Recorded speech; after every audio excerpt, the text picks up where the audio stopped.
Hello everyone and welcome back to another video from Gameplay Classic. In this video, I'm going to show you how to change your character on the Ramboat game. So let's get started right away. First of all, open up the Ramboat game on your device and complete the basic intro level. After completing the basic intro level, you will have unlocked a female character which is free to use. So in order to switch your character, tap on your currently active character at the top and you will now be taken into your character's menu. Just swipe to the right and you will find the other characters that you have unlocked. Tap on the select button to choose this character and now you can go back and start your game, and this character will now be your protagonist within your gameplay. And there you have it. That is how easy it is to change your character on the Ramboat game.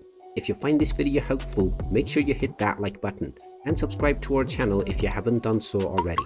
Also ring that notification bell to never miss another update from us. Thank you for watching and I will see you again in the next video.